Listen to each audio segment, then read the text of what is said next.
Opa, pessoal, tudo bem? Um bom início de noite. É uma satisfação estar aqui novamente com vocês. Espero poder ser útil e trazer informações, responder suas dúvidas. Fico muito feliz de poder contar com a presença de vocês aqui, acompanhando, fazendo perguntas. O assunto que nós decidimos hoje para trazer à tona, o paciente ele passa por vários tratamentos, com vários profissionais, com nutricionista, passa com endócrino, vai no clínico, sobe a pressão, o clínico diz você tem que perder peso, você vai lá e procura alguém para te ajudar a perder peso, faz uma academia, faz um esforço enorme, mas se você der um intervalo de algum tempo, tipo 1 ano, 2 anos, você vai ver que o peso aumentou. E isso não é culpa do paciente. Na verdade, nós estamos lidando com uma doença que ela é uma doença crônica, é uma doença progressiva e que faz com que você, embora tenha muito esforço, deseje muito, a família motive, não é seu fracasso, é uma doença. Assim como nós temos a pressão alta, ninguém culpa outra pessoa por ter pressão alta. Ninguém responsabiliza uma pessoa por ter diabetes ou por desenvolver câncer. A obesidade é uma doença crônica que ela acompanha o paciente e ela, ao longo de toda a vida, ele passa a vida tentando 5, 10, 15 anos, cada vez com uma frustração quando vai colocar roupa, troca de estação. Agora vem o inverno, a pessoa vai colocar roupa do inverno, sente que ela está mais justa, talvez no inverno que vem não sirva, a roupa do verão então pior ainda. Então isso vem desmotivando e ela começa a se render a isso.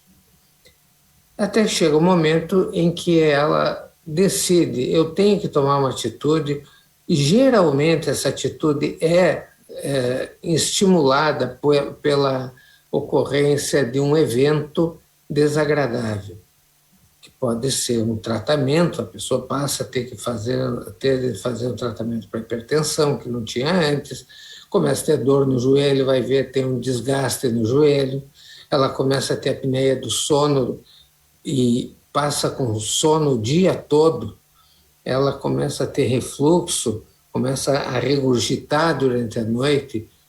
Então, esses eventos, às vezes os pacientes me contam o que fez. Recentemente, até vou dar um exemplo bem nítido. Um paciente que já tinha consultado comigo uns 10 anos, depois voltou uns 3 anos depois, e ele considerava que chegar à cirurgia era como se fosse admitir um fracasso. E era um fracasso para ele, para os amigos, para a família, e ele acabou não fazendo, veio levando todo esse tempo. E a decisão dele fazer a cirurgia foi quando ele foi subir, ele é agricultor, ele planta, ele foi subir no trator, ou na colheitadeira, não sei exatamente qual a máquina, mas ele foi subir, escorregou e caiu, e estava sozinho e não conseguia levantar. Daí começou a gritar para virem acudir. Então foi uma situação muito mais, e essas foram as palavras dele, muito mais vergonhosas do que encarar a cirurgia. Ter que pedir ajuda por uma pessoa de 40 anos porque não consegue se levantar. Então, às vezes, a pessoa não tem a noção de quanto ela está deixando de viver, quanto ela está sendo privada. Vejam a restrição de uma pessoa de 40 anos, ou às vezes as mães que dizem eu não tenho energia, ou não consigo me abaixar para brincar com meu filho. Então, esses fatores são os que impulsionam a pessoa para fazer a cirurgia.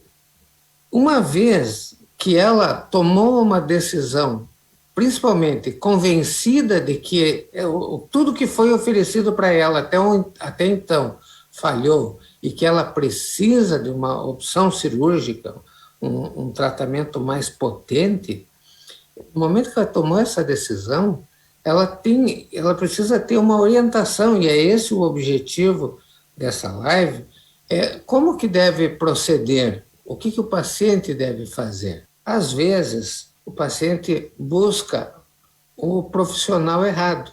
Vamos dar um exemplo aqui. Se eu estou aqui na minha casa, estou com problema de iluminação, eu preciso fazer uma extensão elétrica.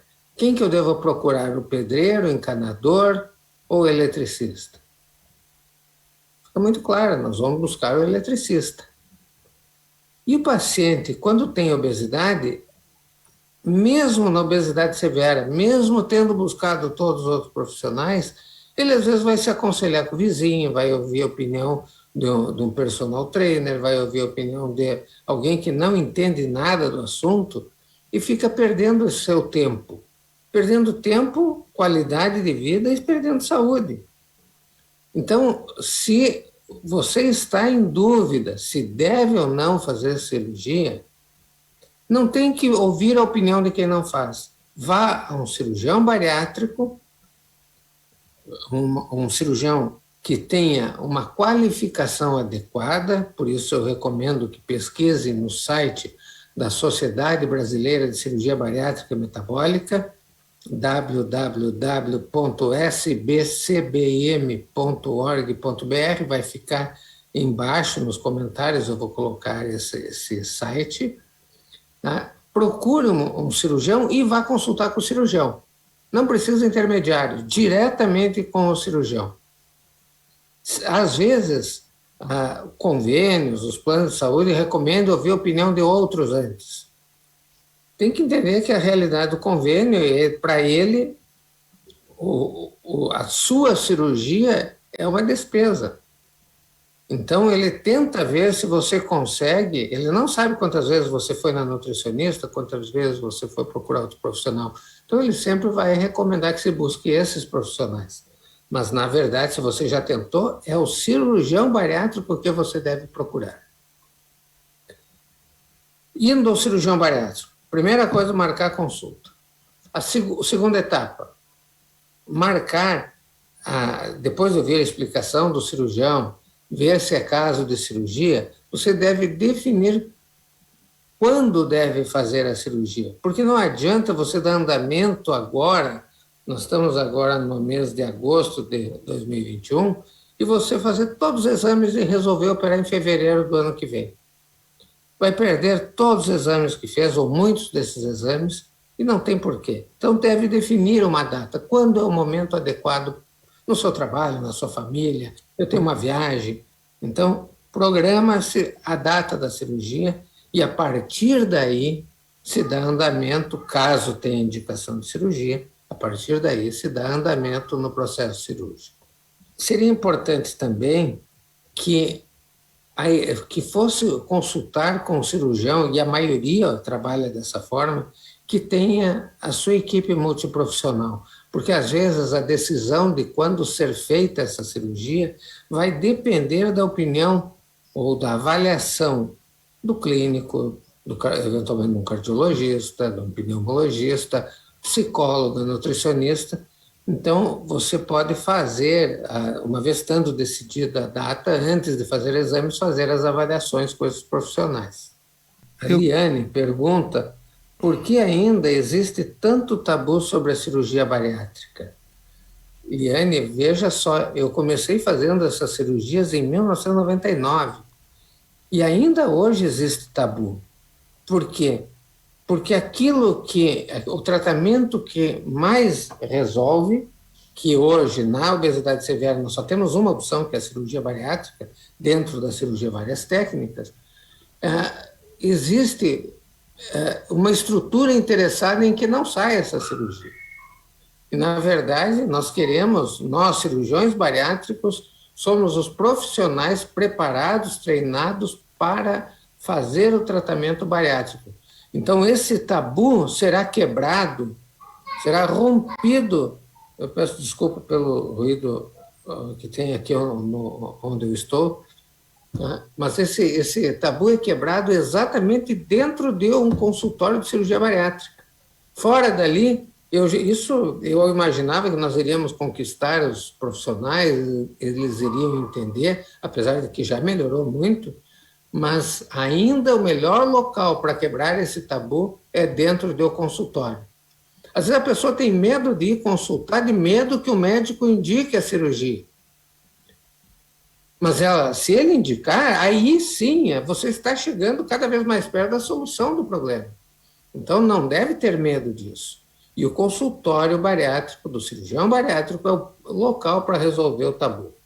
Se você decidiu pela cirurgia, e agora, o que você deve fazer?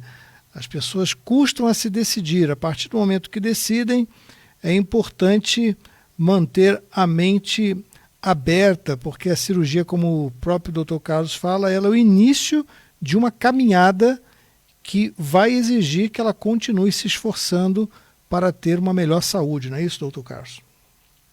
Exatamente, Hudson. A cirurgia, ela é o início de um tratamento, ela não é o tratamento. Quando nós falamos, vou fazer cirurgia bariátrica, eu estou admitindo que eu vou optar por iniciar com um processo cirúrgico e dar continuidade, mas depois da cirurgia de uma forma diferente do que não operando, que é dar uma continuidade num tratamento agora possível. Às vezes o paciente vai na nutricionista, vai no endócrino, e eles dizem, você tem que fazer isso, isso, isso, aquilo, e a pessoa acaba abandonando e trocando de nutricionista, trocando de endócrino, mas repetindo o mesmo tratamento, porque fica com vergonha que não consegue seguir. Essa incapacidade de seguir é o que faz a doença, é por isso que você foi procurar um auxílio. Não é porque você não se esforça, é porque você tem um problema que lhe impede de obter êxito nas propostas convencionais. E aí entra o cirurgião. Um outro ponto que eu gostaria de salientar é que quando a pessoa tem diabetes, quando ela tem hipertensão, quando ela tem dor articular, joelho, tornozelo, coluna, tem refluxo, tem apneia do sono, tem problemas de colesterol, de triglicerídeo, tem gordura no fígado. Ela tem várias doenças que se resumem a uma só. Hoje tem o termo diabesidade, que nos mostra que nós temos a obesidade pura, que não é o paciente, nós chamamos o gordinho saudável. Ele não tem nada disso, só tem excesso de peso. E nós temos aquele que tem obesidade metabólica, com uma série de doenças associadas, e que esta é uma obesidade, mesmo não sendo tão intensa, uma pessoa que estiver, por exemplo, deveria pesar 70 quilos e está com 90 quilos, e que tiver essas doenças, ela vai morrer antes das doenças do que da obesidade. Então, nesses pacientes, a cirurgia é mandatória, o tratamento de escolha. Tentou 2 anos emagrecer, não conseguiu, e tem diabetes, tem hipertensão, tem essas outras que nós chamamos comorbidades, doenças que coincidem com a obesidade, tem comorbidades, a cirurgia bariátrica é o principal tratamento a ser considerado. Só existe a opção de outro tratamento, vejam que eu estou considerando depois de 2 anos de tentativa de perda de peso e controle dessas comorbidades, assim, tentou de tudo, não conseguiu, é o tratamento número 1. Só existe espaço para outro tratamento, medicamento, dietas ou qualquer outra coisa, só existe no caso do paciente não ter capacidade de fazer a cirurgia. Tem uma hipertensão muito grave que precisa ser melhorada, tem muita gordura no fígado, aconteceu já comigo, o paciente foi lá consultar e tinha um câncer de estômago. Ele tem que tratar o câncer antes de pensar em tratar a obesidade. Então, o paciente que não é passível de cirurgia, esse sim pode considerar outra alternativa. Do contrário, a cirurgia é o tratamento de escolha. Doutor Carlos. E às vezes nós ouvimos opiniões de médicos e mesmo de familiares que dizem, não, com esse diabetes que você vai fazer uma cirurgia, vai estar em risco. Pois o risco é exatamente esse. O risco é o risco de ter o diabetes com obesidade e não operar. Você tem a pressão muito alta e vai fazer cirurgia, é um perigo. Não, o perigo é continuar pro resto da vida com a pressão muito alta. E a cirurgia entra exatamente para diminuir esse risco. Então, nós temos hoje, de uma maneira extremamente segura, um tratamento que aumenta em torno de, se nós pegarmos um adulto jovem, cerca de 10, 15 anos de vida, diminui muito as complicações da sua vida, diminui diabetes, diminui a chance de hemodiálise, diminui a derrame causado pela hipertensão, diminui infarto, diminui câncer. A pergunta é o seguinte, como saber se eu preciso da cirurgia bariátrica? Bom, esse é o tema que nós estamos falando. Se você tem uma obesidade moderada, o que é moderada? Eu falo em números porque é mais fácil de ter noção. 30 quilos acima do peso, com diabetes, pressão alta, colesterol, triglicerídeo, com refluxo gastroesofágico, azia, regurgitação de alimentos vem para a boca.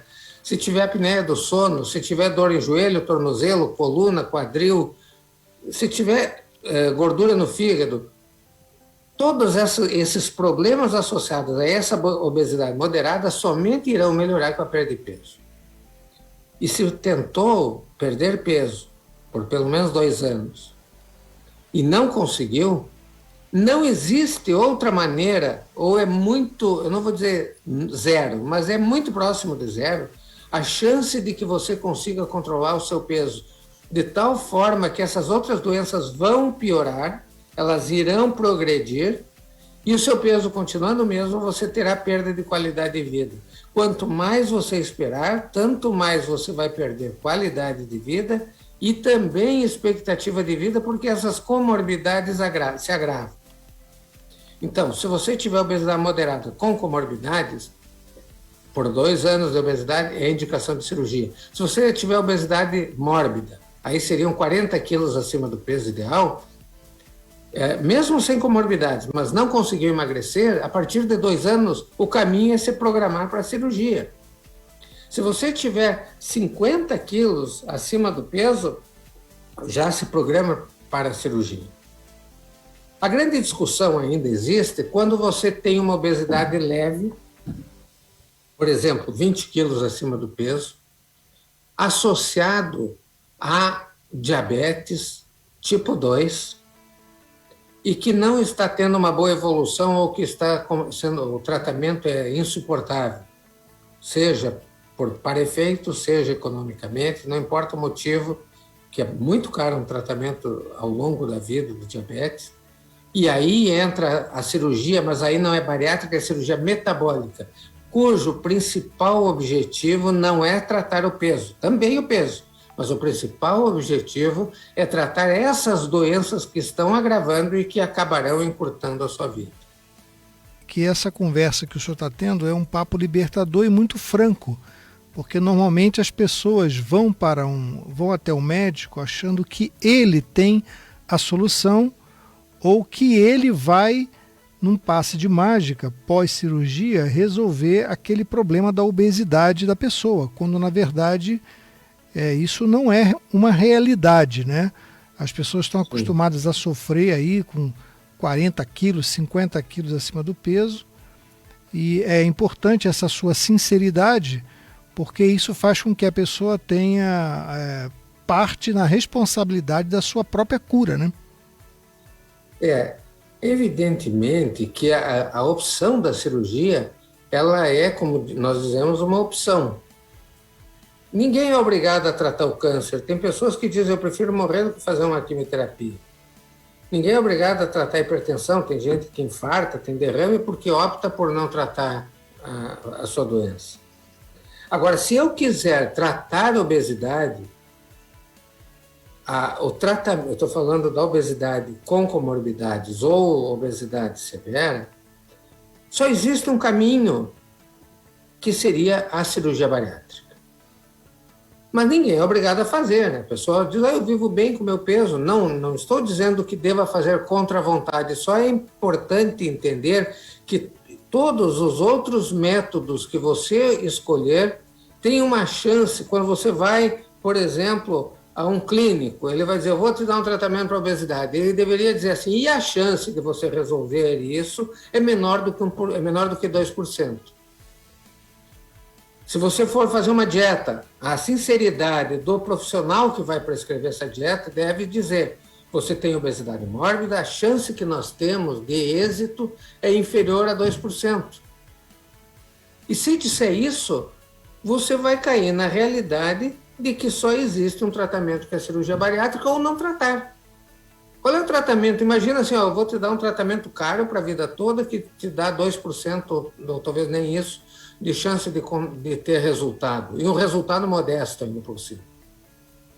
Então não há espaço para uma discussão depois que a pessoa tentou perder peso e não teve êxito. A partir dali, nós temos a opção da cirurgia, evidentemente que a cirurgia não é só operação, como eu falei no início.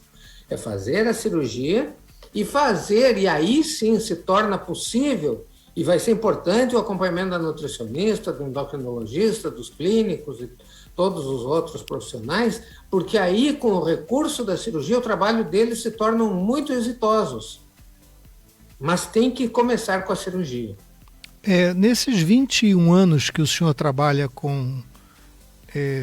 são 21 anos, né, que o senhor opera, né? Sim. 21 anos. Qual é o grau de assertividade para as pessoas que fizeram a cirurgia e tiveram êxito?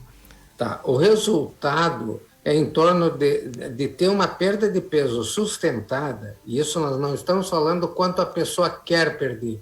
A cirurgia não é finalidade estética, ela tem finalidade de saúde, ela quer melhorar a saúde da pessoa. E a melhora da saúde acontece em torno de 70%, 80% das pessoas para o resto da vida. 20%, vamos por, em torno de 20% desses 20 a 30, 18 a 20%, melhora muita coisa, mas não melhora tudo, ou a cirurgia impõe alguns problemas que podem aparecer após a cirurgia. Ela não é isenta de complicações, nós dizemos, para efeitos da cirurgia. Por exemplo, no caso do sleeve, nós teremos um percentual considerável de pacientes, em torno de 6% dos pacientes, que terão de fazer uma cirurgia corretiva por causa de refluxo. Esse é um dado estatístico de um estudo de mais de 150 mil pessoas, viram que 6% acabavam fazendo por refluxo. E qual é o tratamento para quem tem refluxo? É converter num bypass. Então, acontece às vezes alguns problemas e a pessoa, isso é até importante para quem está nos ouvindo e fez a cirurgia, e que diz assim, eu estou tendo esse problema, a minha cirurgia deu errado. Não é deu errada, melhorou muitas coisas e o que não melhorou tem que voltar ao seu cirurgião e ele vai dar a solução para que seja resolvido o que não melhorou. Então, melhorou muitas coisas e às vezes surge uma ou outra que eventualmente pode incomodar muito, mas tem solução. No caso do bypass, tem pacientes que têm intolerância porque acabam tendo...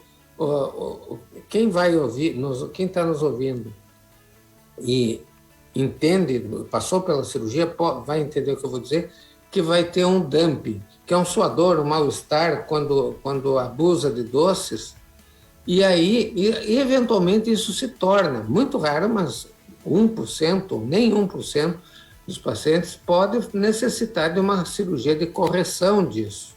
Existe o que fazer. E se nós pegarmos as cirurgias que corrigiram e mais o resultado da cirurgia, comparado com quem não operou, nós podemos dar o seguinte resultado. Nós vamos ter redução de câncer em 300%, redução de mortalidade, estou falando mortalidade por câncer em 300%, mortalidade por diabetes em 1.200%, mortalidade por eventos cardiovasculares, infarto, derrames, em torno de 250%, comparado com aquele que optou por não operar. Então quer dizer que ao longo desses 21 anos, você pode dizer que a vida de muitas pessoas foi prolongada por conta da decisão que elas tiveram de fazer a cirurgia bariátrica, porque caso não fizessem, as comorbidades se acentuariam e ela sofreria de algum tipo de problema. Veja só, a primeira paciente que eu operei, ela tinha 159 quilos. Hoje, ela dos 159, ela veio para 88, e depois recuperou um pouco e veio para 108. Um pouco não, recuperou bastante. Mas ela não tinha mais diabetes, ela não tem mais diabetes, não tem mais hipertensão, e agora ela esteve consultando comigo, já com 70 e poucos anos, e bem, melhor do que antes de operar. Na época que a cirurgia era com bastante risco, cirurgia aberta, uma cirurgia difícil, e hoje é muito mais confortável, nós evoluímos muito cirurgias. Hoje, antes nós levávamos 4, 6 horas para fazer uma cirurgia, hoje uma cirurgia dessa se faz em 40 minutos, 50 minutos, 1 hora. O paciente tem, na maioria das vezes, claro, isso depende de serviço para serviço, isso está tudo certo, mas na maioria das vezes 24 horas de internação, uma semana está dirigindo e um mês está na academia. Então a pessoa, com certeza, ela ganha na qualidade de vida e na extensão da sua própria vida e no sofrimento que ela não vai ter devido a esse agrupamento de doenças que ela poderia desenvolver ao longo da vida, né? Devido à obesidade. E existe um ganho que também tem que ser considerado, que é o ganho familiar. Ah, sim, psicológico. Quando você faz a cirurgia num paciente que tem um desconforto familiar, a família sofre junto. No momento que ela vê aquela pessoa melhorando, se motivando, aceitando os novos desafios, é muito comum pacientes, às vezes, de 50 anos que resolve, agora eu vou fazer faculdade. Entra na faculdade, se forma.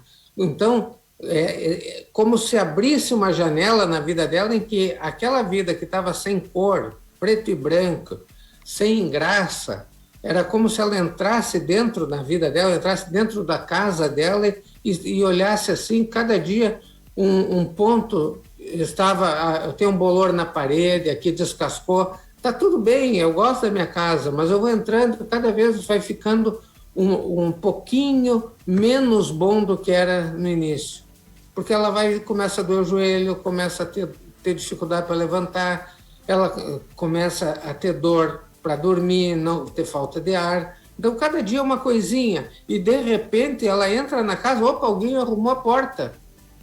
Parou de vazar a torneira.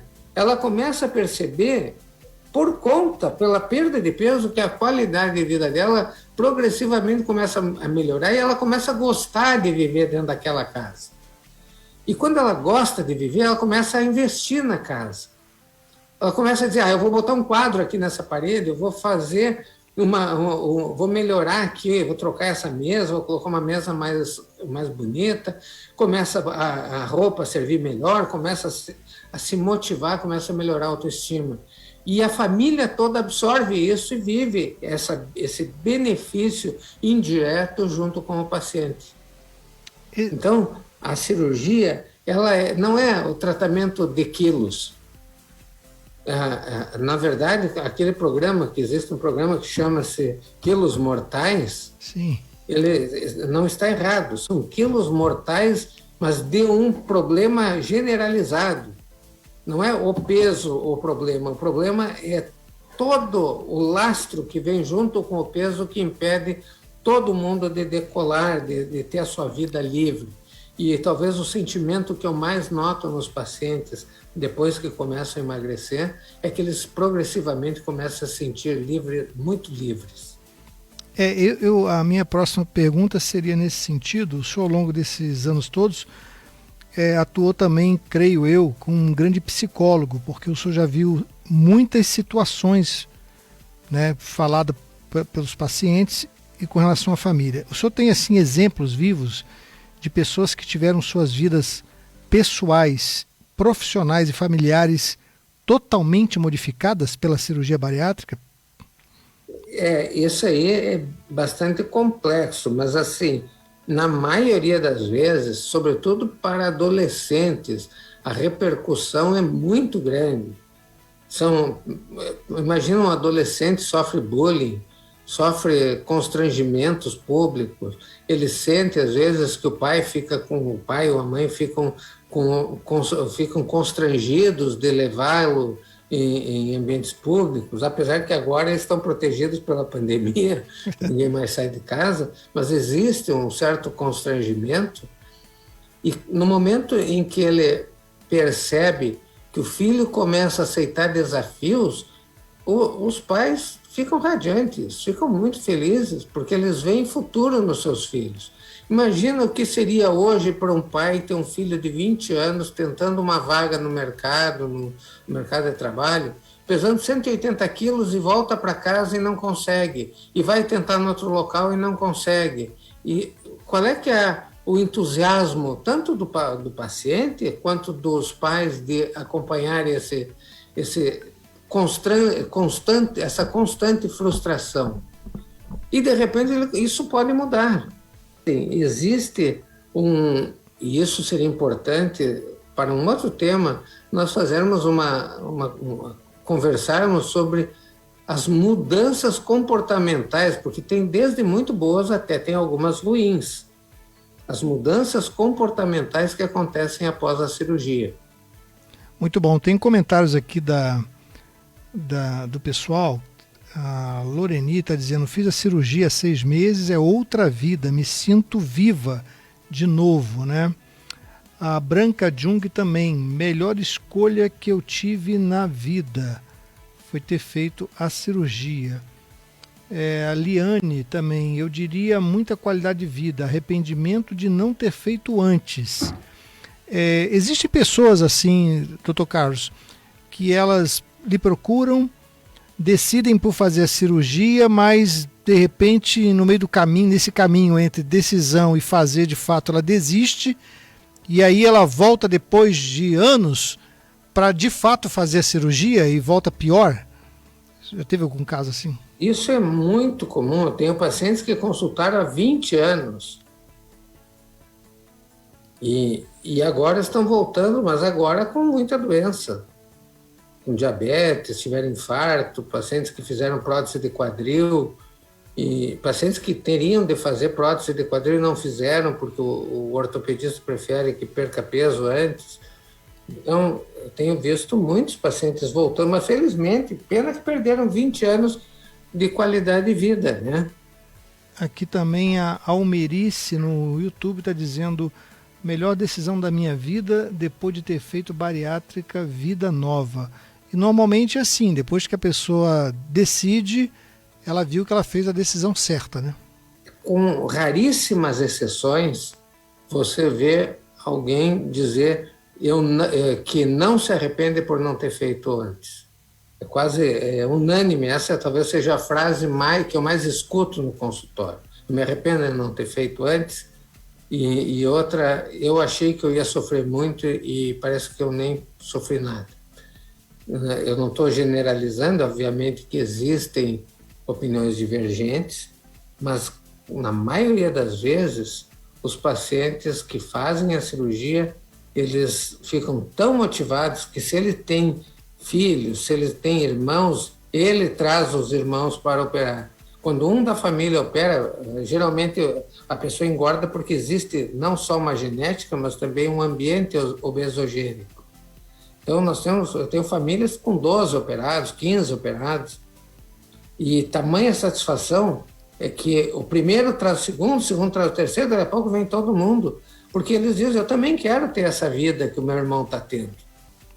Se você tiver alguma pergunta, alguma dúvida, esse é o momento. A gente vai para um rápido intervalo e a gente volta daqui 1 minutinho. Fica aí, prepare sua pergunta, deixe no chat tanto do Facebook quanto do YouTube, que nós vamos fazer a pergunta aqui ao vivo para o Dr. Carlos. A gente volta já já. Sim, o reganho de peso, ele compromete 30% das pessoas que fazem sua cirurgia bariátrica. Isso, evidentemente, não que logo no início, mas ao longo da vida desse paciente, ele terá uma chance considerável de ter um reganho e, eventualmente, esse reganho ser muito excessivo. A pergunta é: o que ele pode fazer quando ele, após uma cirurgia, perdeu 30, 40 quilos e recuperou 20 quilos? Às vezes, ele tem que mudar o hábito. Geralmente, essa é a primeira medida. Mudar seus hábitos, fazer atividade física, procurar comer carne, cuidar na bebida de álcool, fazer suas revisões programadas. Eventualmente, só isso não basta. Muitas vezes, acontece uma adaptação à cirurgia. A cirurgia bariátrica é nada mais nada menos que um defeito que o cirurgião coloca no paciente, e esse defeito faz com que ele tenha uma perda de peso. Quando o paciente se adapta a esse defeito, seria o equivalente a pessoa tem uma atrofia muscular, ela desenvolve um músculo que compensa essa deficiência, a mesma coisa acontece no trato digestivo, o organismo passa a absorver, a modificar o seu metabolismo de forma a compensar modificação anatômica para promover a perda de peso. Essa compensação do organismo é que faz com que ele volte a ganhar peso, mesmo quando eventualmente ele está fazendo a sua atividade física e cuidando dentro do possível a sua alimentação. Bom, estamos de volta. Quero agradecer você que está ao vivo junto conosco aí pelo canal do YouTube, o canal Dr. Carlos Madalosso, e também pelo Facebook, lá da página Dr. Carlos Madalosso. Nós tivemos um probleminha com o Instagram, né? Nós iniciamos a live lá no Instagram do Dr. Carlos, mas a live parece que está travada lá, tá bom? Alguma coisinha aconteceu, mas fique tranquilo, você que segue o Dr. Carlos pelo Instagram, terminando a live aqui, nós colocaremos ela na íntegra lá para os seus seguidores. Doutor Carlos, temos duas perguntas aqui pelo YouTube. A Franciele Lemos, ela faz uma pergunta que inclusive foi o alvo de um programa seu, acho que umas 2 ou 3 semanas atrás. Gostaria de saber da relação da cirurgia bariátrica e o alcoolismo. Inclusive, Franciele, você pode rever os programas que estão aí no Instagram, no YouTube. Ele fez um programa inteiro sobre esse assunto, mas o doutor Carlos vai te responder com certeza. Obrigado pela pergunta, Franciele. Vou tentar resumidamente. Peço que, se for possível, de voltar lá, ter um programa inteiro sobre isso. Mas realmente existe uma associação entre cirurgia bariátrica com consumo de álcool. E existe uma explicação bioquímica e uma comportamental. A bioquímica, e provavelmente as duas tenham a sua participação. A bioquímica é que quando nós nos alimentamos, nós ativamos um núcleo no cérebro que produz dopamina, e a dopamina é um hormônio, é um neurotransmissor que faz a pessoa ter a sensação de serenidade, uma certa euforia e tranquilidade. E a pessoa, quando come, especialmente se come muito, e carboidratos, alimentos hipercalóricos, ela tende a ter essa percepção. Quando ela para de comer, não é que ela não vai comer, ela para de comer muito, come menos, a ativação desse núcleo é um pouco menor. Ela vai ter ativação pela resolução da saciedade, mas não pela hiperfagia, por comer demais. E após a cirurgia, ela, acostumada com a dopamina, ela busca no álcool um efeito que é parecido, só que ele também é entorpecente. Um outro fator que é comportamental e psicológico, é que o paciente, por muito tempo da sua vida, deixa de aproveitar, de sair e passear, e no momento que ele se vê livre para poder fazer coisas que ele não fazia antes, ele acaba se passando. Como tu dares uma arma para uma criança que não sabe manejá-la, corre o risco de se machucar. E a pessoa que viveu muito afastada de uma sociedade começa a sair e começa a consumir álcool, infelizmente, às vezes também drogas em excesso, e aí ela põe fora o resultado que esta cirurgia que é feita para melhorar a saúde, ela põe fora. Então, tanto o efeito da dopamina no cérebro ativado pelo álcool, quanto o efeito da pessoa que quer viver a mais pleno possível a sua vida, às vezes acaba passando do limite e pode desenvolver uma dependência. Imediatamente, quando isso é observado, não deve se esperar vir uma dependência. Tem que chamar o paciente, se eu fico sabendo, eu chamo atenção, falo com os familiares, isso deve, e juntamente com o psicólogo, o psiquiatra, deve ser dado uma atenção especial para impedir que isso evolua. Aí, beleza. Doutor Carlos, já estamos ao vivo novamente. O senhor pode aí, ficar à vontade aí. Então, só para responder a pergunta da Liane, e antes para nós encerrarmos essa live, já passou de 1 hora, mas para não deixar sem resposta, ela perguntou por que no sleeve tem refluxo. Como é que funciona o normal? Que vocês podem ver a cirurgia do sleeve. Deixa um tubo longo de estômago e esta porção do estômago é retirada. Então nós vamos ter o estômago como se fosse um cano. O estômago normal, essa aqui é a cirurgia do bypass, o estômago normal, ele tem um músculo que fica na sua saída que controla o esvaziamento do estômago. E esse músculo geralmente fica fechado, para que quando tem a digestão gástrica, o estômago se movimenta e desmancha os alimentos, ele permite que passem pelo pilório, é o nome desse esfíncter, que passe pelo pilório uma porção pequena de alimento a cada onda peristáltica. Quando nós temos o sleeve, o pilório continua funcionando. Então a pessoa se alimenta e no estômago nós vamos ter alimentos, vamos ter ácido, vamos ter saliva, de tal forma que quando a pessoa está com esse tubo cheio de líquido, o pilório fechado aqui embaixo, e ela faz um esforço, tosse, espirra, faz força com o abdômen, ela comprime esse estômago que está cheio de líquido, e estando fechado embaixo, a compressão vai jogar ácido lá para cima. E é por isso que o paciente faz refluxo. Existem também efeitos hormonais pela alteração da cirurgia, mas são menos importantes do que esse efeito mecânico. Por isso que é muito comum, após a cirurgia do refluxo, da cirurgia do sleeve, o paciente desenvolver refluxo.